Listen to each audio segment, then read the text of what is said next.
Hey everybody, what's up? It is 20 to 10. I just got home from sailing. I've got a lot to do tonight, but I wanted to do a vlog quick. I got to talk about a couple things that kind of funny. And also, I haven't been on the past 2 or 3 nights. YouTube's been so screwed up. On Sunday, I posted my video, and it took, I think, about 14 hours to actually go live. I posted a few other small clips for somebody, and it took over 25, 26 hours before they even posted. So I kind of took a break without getting frustrated. So I wanted to do this tonight. Hopefully I'll get one in tomorrow night. I'm going to Minneapolis for the weekend for a bachelor party. I'm leaving Friday morning. So I hope I get another vlog in tomorrow night to talk about a few of the other things going on. But tonight I wanted to touch on this real fast. And by real fast, I mean somewhere under 10 minutes. The title of this post is When Two Worlds Collide. And by two worlds, I mean internet and real life. And if any of you have been watching any of my older videos, I used to call my internet friendships my virtual friends. And then my real, the friends outside of the internet, my real friends. And that line has really been blurred for me. And I have an example to share tonight with sailing. And this may also kind of be my first YouTube where I've been recognized because of YouTube. Very bizarre. So here's the deal. We're out sailing tonight. It's a very calm night, no wind. Usually we've got these markers, these big yellow inflatable floating devices that we have to sail around. I don't know how far they are apart, but it usually takes about half an hour to do 2 circuits, to go around twice and whatnot. Usually we do 2 races like that. Tonight it was such a slow wind we only did 1 race of 1.5 circuit. Anyway, so we get to around the marker and it's a total cluster. Everybody's on top of each other. And even though it's really slow, you have all these sailboats, these huge boats, all on top of each other. And we were right next to the marker. And when you go around, you're supposed to give a person room. And long story short, a bunch of boats were bumping into each other. Kind of words were exchanged, but all kind of joking. And one guy said to us, "So what, is this going to show up on YouTube?" And I'm like, "Yeah, haha, I can arrange that." And I'm just thinking, this guy knows YouTube. At work, people look at YouTube and exchange funny videos and babies farting and all that. So I didn't think anything of it. So then we finished the race, which we took second in, by the way. We're second for the series so far this summer, so that's cool. We take a second, we finish our race. It's a couple hours later, we're parking the boat, essentially. And as we're moving the boat, they're parking their boat. And this guy drives past us again, and he said, "So is that going to show up on YouTube again?" And I said, "Well, I can arrange it." And then he made some reference to actually having watched my video that I put up a couple weeks ago about sailing.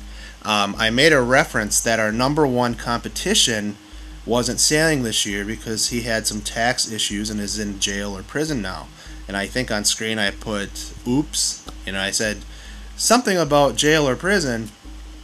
And this guy is boating past us. And he said, "Well, so-and-so really isn't in jail for this. He tried to explain to the government, blah, blah, blah."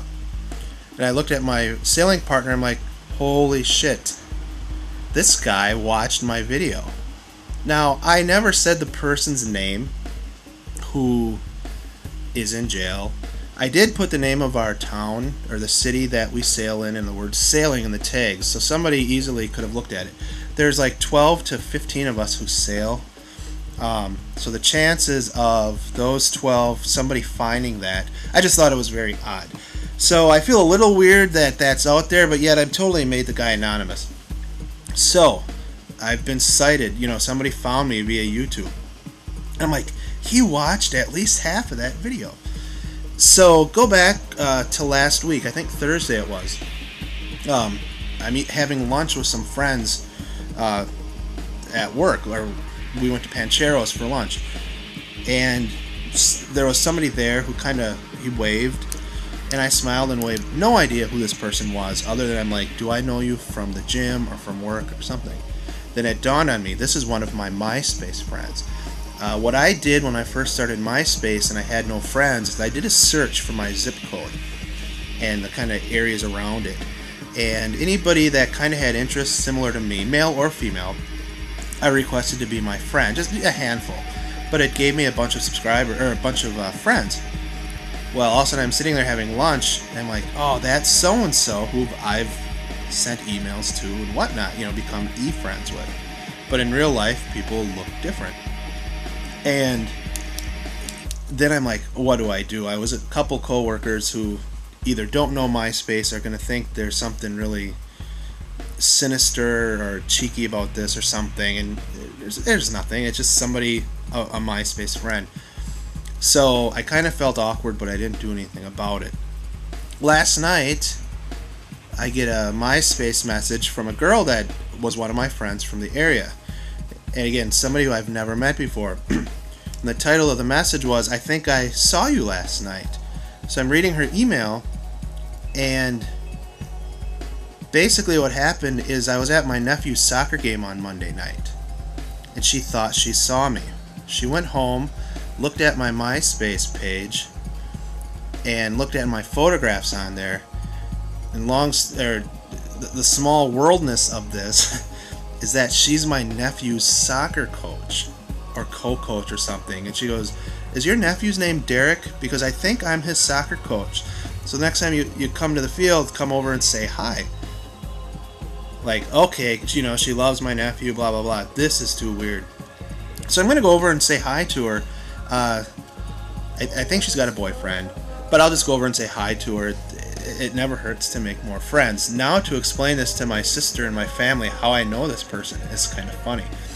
So I get home last night, and I decided to email that other MySpace friend that I essentially blew off at Pancheros. And I sent him an email saying, hey, I'm sorry, it was kind of an awkward situation. The first meeting with an e-friend is kind of weird, and you don't know how to explain it to people who aren't into this. And he sent back, hey, no problem, that's why he hesitated, coming over. So everything's cool, and we're probably going to grab a beer some night or something. And just kind of extend these friendships into the real world, because in my mind, that's what these e-friendships are about. So last week, with me putting that video up about meeting Kurt and Will Swanbone and a few other people in Chicago as our own little Midwest as one thing, taking YouTube into reality, I thought it was funny how these two MySpace things happened, and now I've been recognized from YouTube, but kind of recognized for maybe talking a little bit of trash about somebody if you're in the know. And I have to tell you guys, especially with YouTube, with chatting with you guys, a lot of personal emails, a lot of Stickam or Skype or IM conversations, you guys really, I used to say virtual friends versus real friends. You guys are becoming my friends, and it's really changing my perception of it. I don't know how to even explain it, although I think what happens is I've met a few of my other MySpace friends at the gym, 3 people actually, and now I just consider these people my friends. And it's just a weird way, hey, you have something in common, you're on this site, you kind of know about their similarities, and YouTube is much more interactive. So these relationships are just weird how they start, and it's really weird, that first awkward meeting, and how do you explain to people who don't understand how you know each other? So if you guys want to comment or make a response video about if you've ever met any of your internet friends, and if so, what was the first meeting like? I'd love to know. That's all for now. Hopefully I'll get a post up tomorrow, and we'll see how long it takes before this uploads. That's all for now. Thanks for listening. This was a long one. I'll talk to you later. Bye.